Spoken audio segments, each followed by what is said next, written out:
नमस्कार विद्यार्थी मित्र हो. नवनाथ खेत्री या यूट्यूब चॅनलवरती तुमचे सर्वांचे स्वागत आहे. आज आपण ह्या व्हिडिओमध्ये बघणार आहोत मुंबई उच्च न्यायालय भरती 2026 या परीक्षेसाठी असणाऱ्या सामान्य ज्ञान प्रश्नोत्तर आपण ह्या व्हिडिओमध्ये घेतलेले आहेत. मित्र हो, अशाच नवनवीन व्हिडिओसाठी नवनाथ खेत्री या यूट्यूब चॅनलला सबस्क्राईब करा, लाईक करा, शेअर करा आणि कमेंट करायला विसरू नका. चला पहा, व्हिडिओला सुरुवात करू.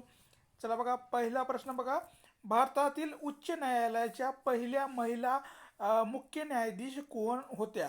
तर भारतातील उच्च न्यायालयाच्या पहिल्या पहिल्या मुख्य न्यायाधीश कोण होत्या? तर याचं योग्य उत्तर आहे अ नंबर, लीला शेठ या भारतातील उच्च न्यायालयाच्या पहिल्या महिला न्यायाधीश होत्या. लीला शेठ या न्यायाधीश होऊन गेलेल्या आहेत. यानंतरचा प्रश्न आहे, 2011च्या जनगणनेनुसार महाराष्ट्रातील सर्वात कमी साक्षरता असलेला जिल्हा कोणता आहे?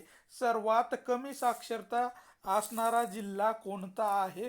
तर याचं योग्य उत्तर आहे अ नंबर, नंदुरबार हा 2011च्या जनगणनेनुसार महाराष्ट्रातील सर्वात कमी साक्षरता असणारा जिल्हा आहे. नंदुरबार हा होय. यानंतरचा प्रश्न आहे, जागतिक सहकार दिन जागतिक सहकार दिन कधी साजरा केला जातो? तर जागतिक सहकार दिन कधी साजरा केला जातो? तर जुलै महिन्याचा पहिला आठवडा शनिवार या आठवड्याला जागतिक सहकार दिन हा साजरा केला जातो.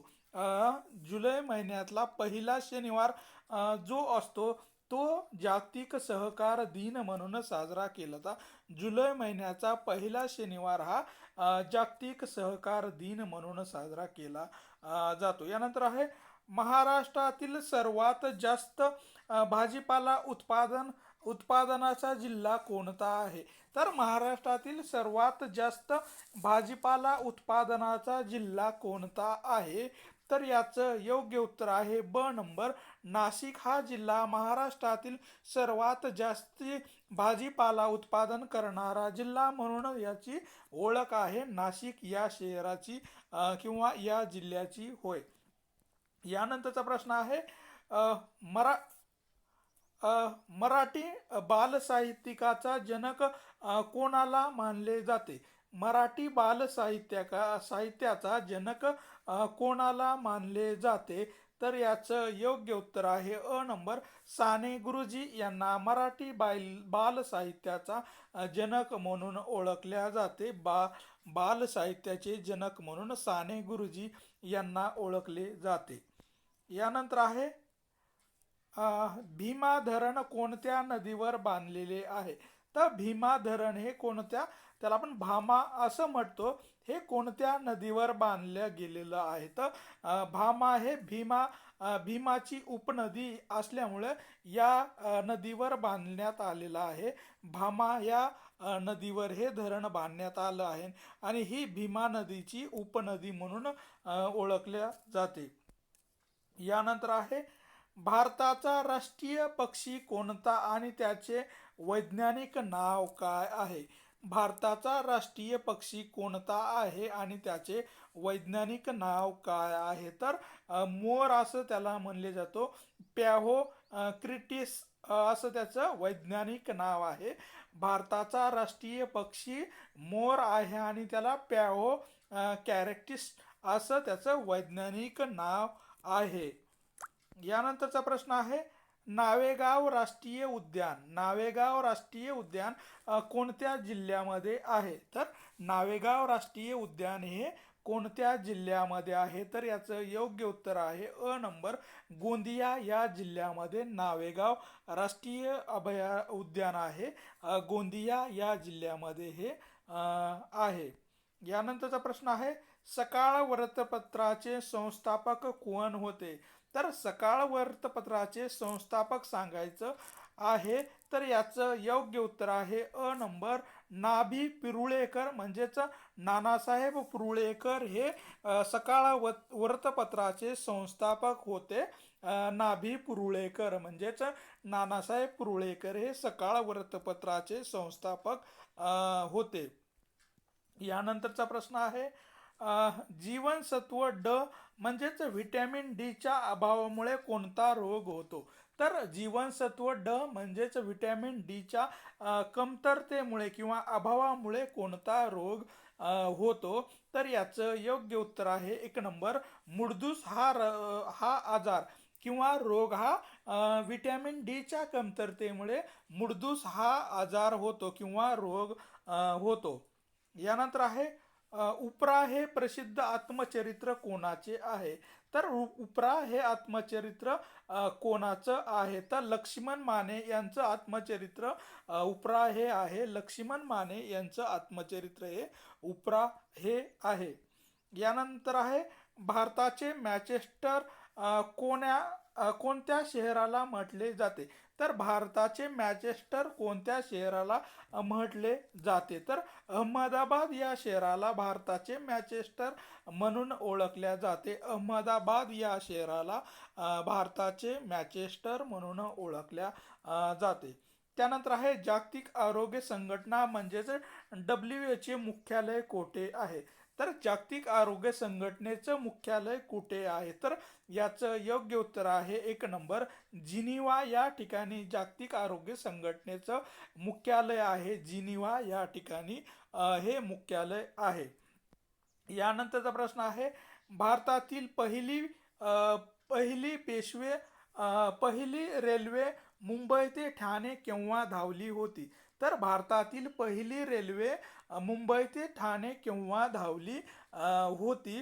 तर 16 एप्रिल 1853 मध्ये भारतातील पहिली रेल्वे ही मुंबई ते ठाणे या दरम्यान धावलेली होती. 16 एप्रिल 1853 मध्ये ही रेल्वे धावलेली होती.